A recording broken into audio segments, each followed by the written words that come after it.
I'm going to talk today about the concept of cradles and graves of land trauma in refugee narratives, which probably sounds quite literary, and I apologize that it probably will be more so than clinical compared to some of the previous presentations, but I hope it can complement some of the discourse that's been discussed so far, which has been really interesting.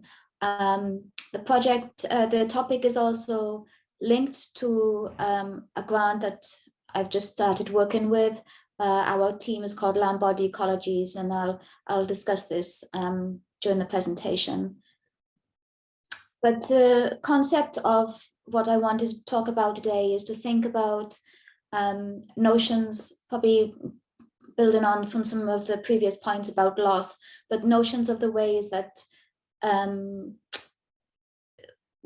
our sense of self, particularly in refugee narratives, has further trauma related to traumas and violences that occur in our surrounding environment. So we're dependent on our surrounding environment for our sense of self and our way of being.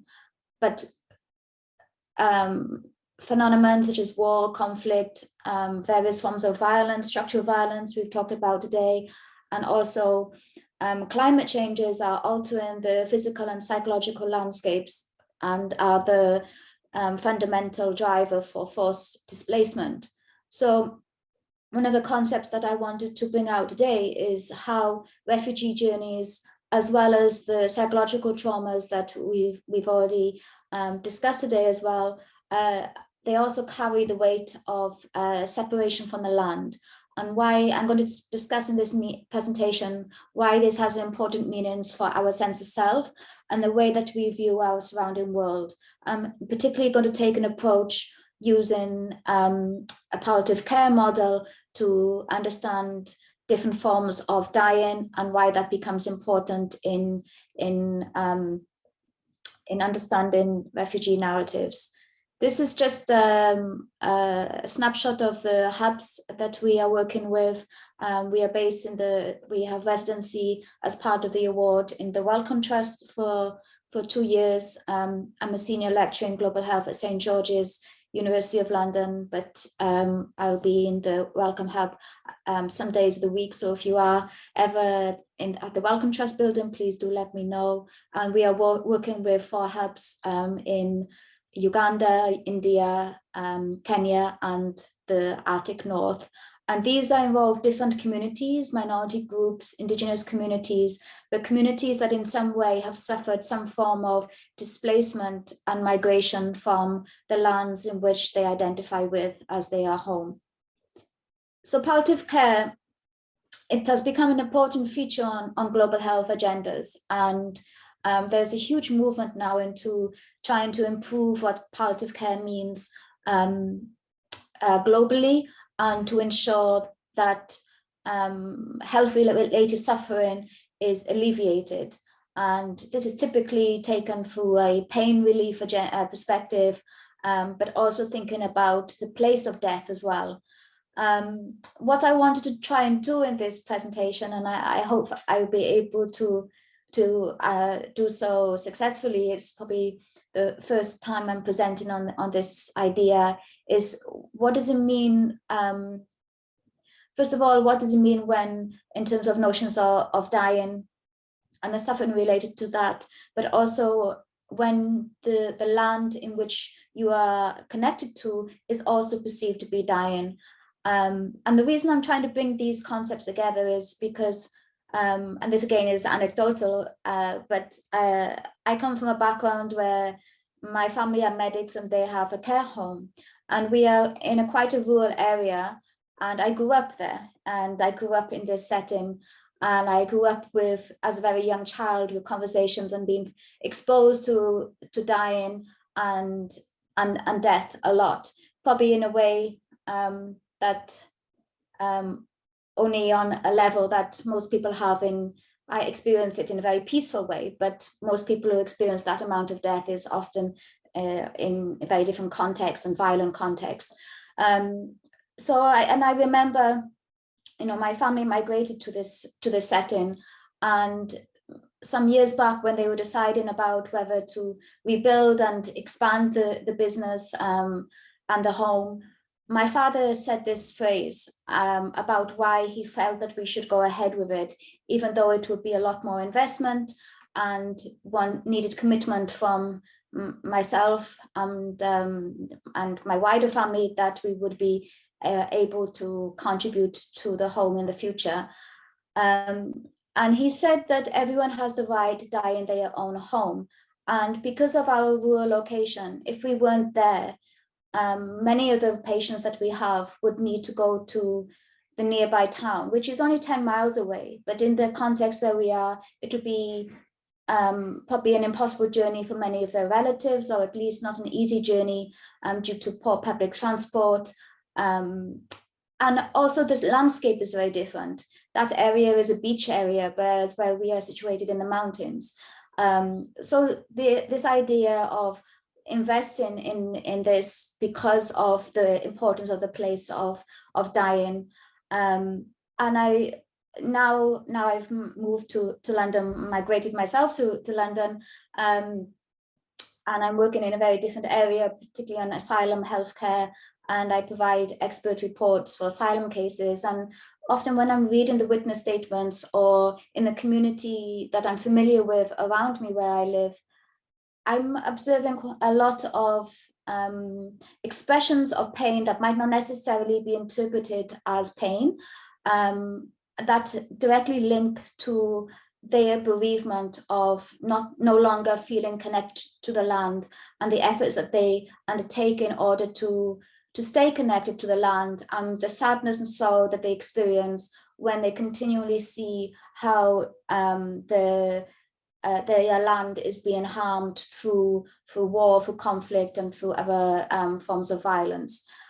So we can only, from a palliative care perspective, I was thinking how we can only achieve adequate responses to pain during living and dying when we can adequately conceptualize a sense of self and body that's experiencing the suffering. And in our work with the LBE team, we are particularly looking at how we can develop frameworks of understanding mental distress related to environmental change. And I think this is particularly overlooked in the ways that traumas related to the land and are experienced by particularly the population that I work with. So this notion of mental distress and thinking about it in this idea of land trauma is originated from narratives that indicate how the land also becomes a form of self. And it's this surrounding environment that constitutes our way of life and experience of who we are, and why it becomes so essential for identity, and particularly when that identity has been affected because of forced displacement. And the WHO, for example, their definitions about violence refers to only violence that a physical human body would experience, actions towards one another or actions towards oneself. It doesn't consider violence that is committed towards the land as a form of trauma. So these definitions of violence are very limited to the actual body, and not to the body of the land of what we are. So again, this is quite abstract, but it's a concept that we go further into as we're starting our research. And because connections to the land have been abused and violated through war, through other environmental changes, the suffering that communities that we are working with have endured have become very marginalized in paradigms used in psychiatry. And I know there's psychiatrists listening, but in terms of how, when I'm faced with a witness statement of an asylum seeker, and I'm trying to pick out the themes of harm and risk and vulnerability related to that individual, and I compare it to the psychiatric evaluation, it is often understanding post-traumatic stress disorder, for example, refers to an event an event that tends to be temporal rather than spatial. So there isn't really room within these frameworks to think about the importance of place and what what it means to experience land trauma, what it means to be in a state where you don't belong to a place, but if you are dying, if you become unwell, if you pass away, then your grave is not going to be in the soil in which you wish to be in. You are not going to be taken back to your land. So there's a risk here, I think, where we are missing and erasing narratives and stories of the marginalized populations we work with. So our work within LBE is trying to move away from medicalized versions of trauma and to explain why meanings of the land form essence of being and identity of who we are and how we exist. And one of the areas in which we're just starting some work, and hopefully in the future I can provide more in-depth analysis, is the ways that songs and poetry and other forms of narrative that might be particular to a context can help us provide insight into the meanings of the land. And if I had more time, I would play you the song by Javed M.F. Hale. It's in Pashto, but it's a beautiful song for you to listen to. I'm sure you would prefer his voice than mine. But the song that he sings is it translates effectively to like, my country, you're my house, you're my mother. And I particularly work with the Afghan community, and when anyone refers to Kabul, it will be referred to as Kabul Jan. So Jan is a Aisha, it would be great to wrap up now as we're kind of over time. Okay. Thank you. Sorry. Yeah, I was worried I wouldn't have enough and I didn't realize, sorry. So yeah, I'll move on just to conclude how understanding land trauma can help understand that and strengthen who we are and the ways that we suffer, and how the suffering becomes important to movements in global mental health and palliative care globally, and that greater connections to suffering from land trauma can help us understand non-medicalized versions of symptoms that connect the soil to the soul. And I'll end it there. Thank you very much. Thank you. My name is Gunther Sarmansons. I'm a research associate at Department of Population Health Sciences, and I will talk about our study, some preliminary results of the study on a neighborhood context in the mental health of refugees. So a seminal article on the psychology of place argued that people need a good enough environment to cope with post-migration stressors and consequences of forced displacement for mental health.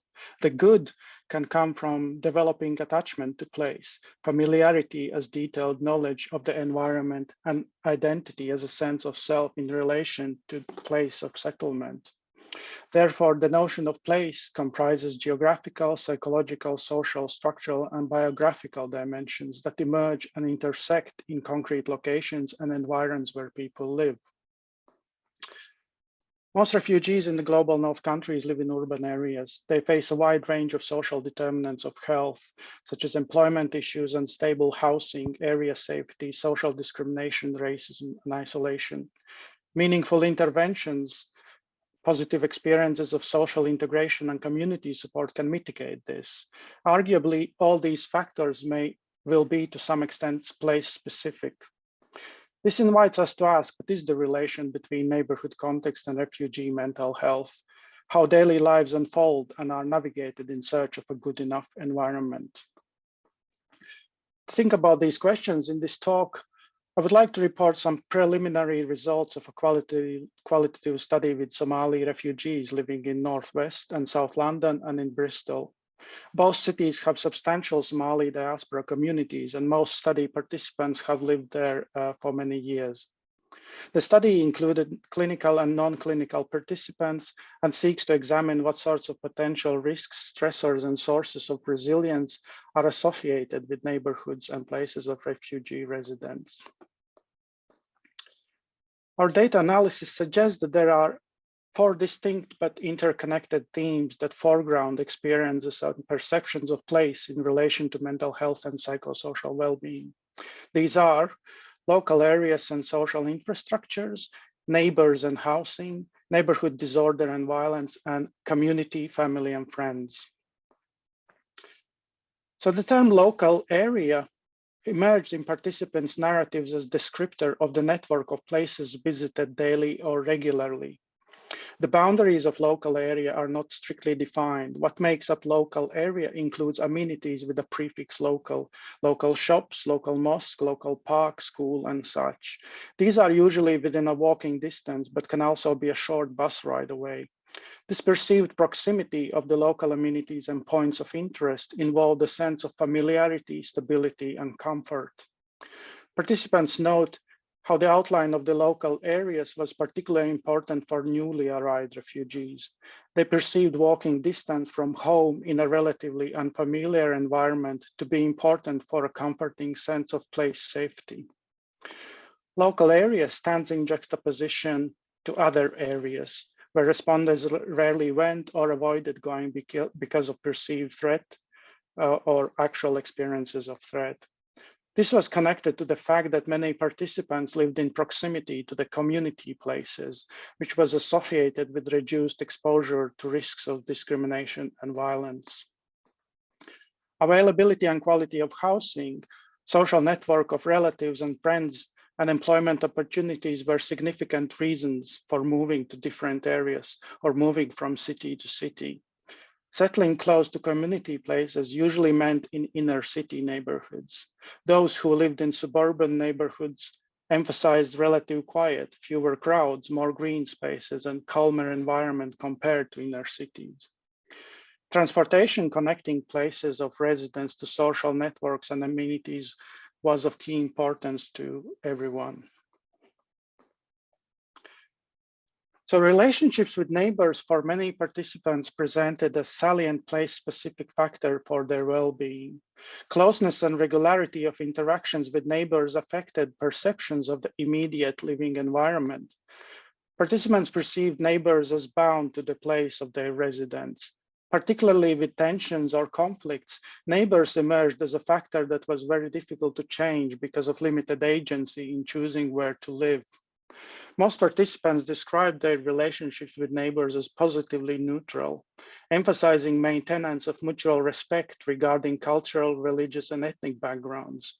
Those who had lived a long time in one place, such as housing associations or council housing in suburbs with a relatively stable residency, were likely to describe their relations with neighbors as very good.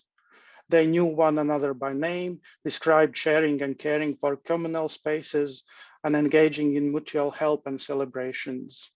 Interestingly, in contrast to noted impersonal ethnic diversity on High Street, which most participants appreciate as a part of life in a big city, the proximity to other people from diverse ethnic backgrounds meant that sharing the same building, street, and immediate environment took on a particular significance. Depending on the situation, ethnic diversity could either increase a sense of belonging and openness to new experiences, or could be a cause of conflict and stress. Participants in shared accommodation in particular, such as in hostels or supported living, described the most volatile relationships with neighbors. Some participants had lived in shared accommodation for over 2 years, which they found very stressful. Besides having very little control and choice over their daily living conditions and dealing with unpredictability of accessing council housing, shared accommodation undermined the development of stable social ties because of the transient nature of occupancy. This created fertile grounds for incidents and increased exposure to abuse within the confines of what was supposed to be safety of home.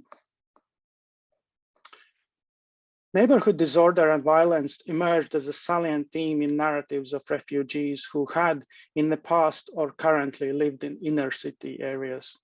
Participants brought up concerns about crime and incidents in their neighborhood, illegal drug trade, and antisocial behavior. Most male participants who had arrived as child refugees and came of age in the city talked about experiences of conflicts that involve threats of violence or altercations, including involvement in crime. Sometimes this resulted in not leaving the house for prolonged periods of time to stay away and safe from exposure to violence.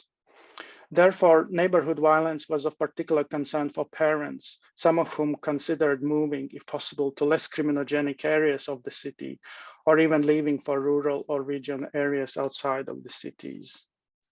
Most participants noted lack of recreational spaces in their neighborhoods, making connections to younger people's well-being, whom they saw as prone to loitering, petty crime, but also gangs because of lacking alternatives to spend their time and energy.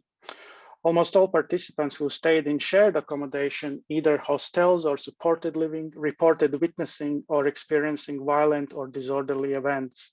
Incidents happened with regularity there. Women told of fears for their safety in the hostels, sometimes avoiding shared areas such as kitchen and bathroom. Participants also raised concerns about violence in the immediate surrounding area with prevalent substance use, particularly during nighttime. In contrast, there was also a perception that the UK has the rule of law, especially when compared to experiences of fleeing armed conflict. Some participants said that seeing police patrolling the inner city was a sign of improving situation regarding disorder in their neighborhood. For instance, the Somali community in Bristol is prominent in the neighborhood of Easton. In London, Somali communities can be found in Streatham and Willesden and other areas. A few years ago, some of these have been amongst the most deprived inner city neighborhoods at the national level, the recent history of which many are well aware of. However, participants noted that steadily growing co-ethnic community presence was a source of increased sense of order and security, particularly emphasizing the role of developing diaspora economies.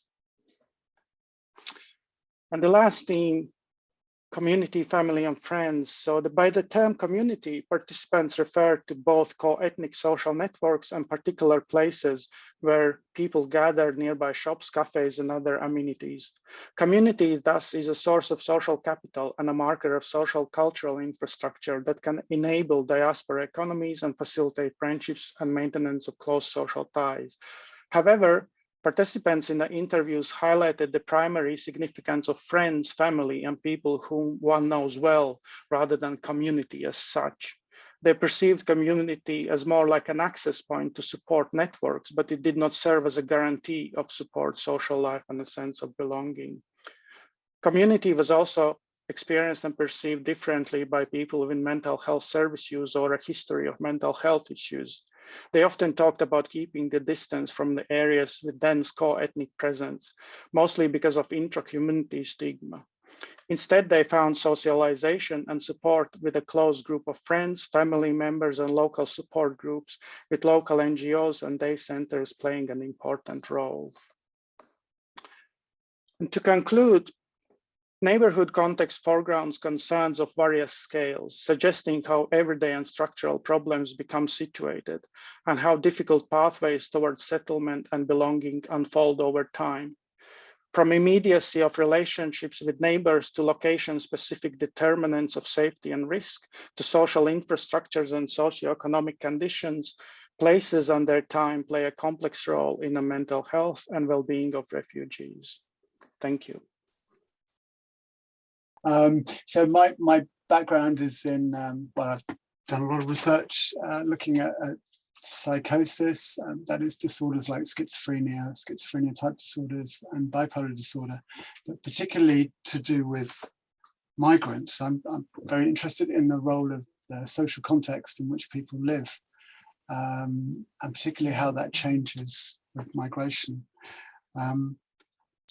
And refugees are a special case because refugees are so much higher a risk of psychosis compared to other migrants. Migrants are already at a higher risk of psychosis. Refugees greater still. But there's been increasingly understanding that a lot of this is down to the social context in the host country in which refugees find themselves. And while little is known about the role of the types of neighborhood where refugees find themselves living, this is very much something that we can do something about. So often national housing policies, local housing policies can be modified to make things more or less amenable for refugees. So we set up this study, mixed method study, to look at this question, both in the UK using the data we could find, and also Denmark, where we could find much better quantitative data. And then in parallel, we had a qualitative study, which Gunther Salmonson's been reporting on. We've just completed, Gunther's just finished a scoping review looking at this topic and found 34 studies covering this theme. There were no studies with any large-scale quantitative data following refugees over time. Most studies are on a very small scale. And there's this partly because there's no routinely collected UK mental health data for this population. What we could find, though, in the UK is if you look in GP records, often the country of origin is quite well recorded. So we could identify people who'd been born in Somalia, particularly in Lambeth. So they're very good at recording country of origin in Lambeth GP practices. And then we could link that with psychiatric records. This then allowed us to do a comparison between rates of disorder in Lambeth and then comparing this with this much better data we had in Denmark covering the whole of the country. I'm just going to very quickly go through a summary of what we found. So looking at the rates of non-affective psychoses, that is schizophrenia type disorders, there was a doubling in the rate for Somalis in Lambeth compared to the rest of the borough.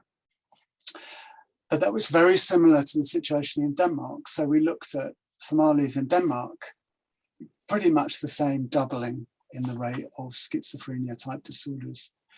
And then just very briefly, following people up over time from when the first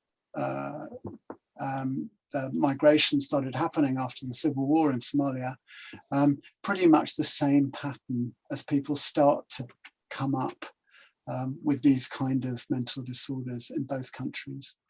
And then comparing the age at which people are first being given this kind of diagnosis, pretty much exactly the same. So looking at, in this case, severe mental illness, bipolar and schizophrenia, just over the age of 30 was the average age that people would be picked up. So we've got a very comparable situation. We've got a population, refugee population, similar rates of disorder.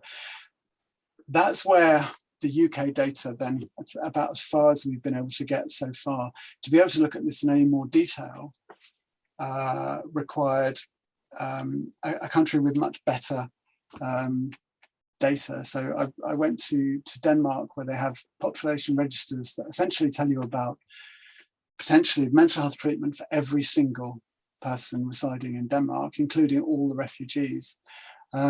Now, the particular way that I did this was to take advantage of what is essentially a natural experiment, where at one point in the 80s and 90s, the very strict dispersal rules that they had in Denmark meant that effectively refugees had no agency whatsoever in where they would end up living. They'd fill out a very brief questionnaire, they'd have no meeting with any housing officials, but then they'd be sent to some often far-flung part of Denmark and assigned housing there. And this has been used in other studies. I'm working with an economist who's looked at quite a few economic questions. Once you adjust for the information housing officials had, you can effectively treat people as if they've been randomly assigned. So it's a quasi-experiment, which is a rare thing in epidemiology, and important when you're looking at place, because it's often very hard to untangle the effect of the kind of place where people live from the characteristics of individuals that determine them moving to that kind of place. So it's very hard to distinguish what is the place and what is the person. This study design is intended to untangle those two. So we looked at 43,000 refugees in Denmark. We looked at a whole range of outcomes, not just psychosis. And we looked at the neighborhood people were first assigned to, and a range of area characteristics, such as the ethnic profile of the neighborhood, the proportion of co-nationals, refugees overall, the population density of a neighborhood, how deprived neighborhoods were, unemployment rates, income rates, and also crime rates. And this initial analysis, what we found so far is that most of the difference was in the non-affective psychoses. So where neighborhoods seemed to be making the biggest difference was in subsequent psychosis, schizophrenia type disorders. And this is after following people up over 20 plus years. So we've got a lot of data for this population. Area income levels seem to make very little difference. Area employment rates, urbanicity and crime rates made a small difference, but not particularly significant. However, what did seem to make a big difference was the proportion of people from the same nationality and also the proportion of refugees overall in a neighborhood. So if I just talk you through this graph here, if you divide up all the refugees in Denmark in that period into quarters, the quarter that are most isolated in terms of living in an area with people from their own nationality were at a 20% increased risk of schizophrenia type disorders over this 20 plus years period. There was a similar, although not quite as strong effect when we looked at refugees overall. It's a more complex picture emerges when you start to adjust for other factors in the neighborhood. So one of the things that becomes apparent is that when you then, often these neighborhoods where people are with large numbers of other refugees are actually quite deprived, and they're the kind of neighborhood that would typically have a high rate of schizophrenia type disorders. And what happens when you adjust for things like employment rates or crime rates, you then get a much stronger effect for this co-nationality measure, so, which is in everyday terms rather than statistical terms, essentially the two are working in opposite directions. So often you'll find refugees living in neighborhoods where there are protective benefits to being with other people from the same nationality, but also these very contrasting negative factors, which in some ways parallels work of my colleague Günther's and the interviews he's been doing, where people have related very similar accounts about these contrasting factors in their neighborhood. So we found both mental health risk factors and protective factors. The proportion of co-nationals in the neighborhood and the effect this had is important because of the effect of dispersal policies. So in Denmark and also Sweden as well have at various times had very strict dispersal policies, which have meant often refugee groups, as other people have referred to, being very isolated. So overall, just to conclude, refugees are an increased risk of severe mental illness compared to the rest of the population. However, this is partly mitigated by the kind of social environment in which refugees find themselves living, often in quite complex ways. So I'm going to open up the floor for questions. I have a few coming in. Please use the Mentimeter to pose questions to the panelists. I will start with a question for Aisha. So here's one. Someone saying that was fascinating. Some researchers have pointed out or pointed to positive aspects of displacement and forgetting. Is land trauma a phenomenon of particular communities? Oh, That's a really interesting question, and I can only speak to the voices I've heard already. And I would say that perhaps though some of us might have different connections to the land, depending on what those histories are, what the narratives around that land is. And I think in cities like London, we often don't think about the environment around us. We take it so much for granted, and so many people have come here for different reasons. We forget that we do need to be connected to some places. And I think that's what I've learned from the depictions of land trauma that I experience, about why it becomes so important to remember the land, even if it doesn't determine your identity forever. So I would say that perhaps particular communities have particular forms of land trauma because of, if you're coming from a land which has had 4 decades of conflict, that has a very different kind of trauma to other settings that might not have had experienced such violence. But yeah, it's an interesting question to think about. I think we all have connections to the land that can become traumatized, if that's an answer. Thank you, Aisha. I have another question that I believe can be directed to both Guntars and Peter, actually. So what is it about neighborhood that affects mental illness, especially severe mental illness? And what could be done to mitigate this? I think it's impossible to say exactly what it is about neighborhoods, but there are some factors that we can isolate. In the particular analysis that I did, it seems clear that there are adverse consequences to dispersal policies, and you can, if you take an epidemiological approach, then you can quantify that in some ways. And it would be useful if this kind of research could inform the kind of dispersal policies that we have in this country. I mean, we have a very comparable situation.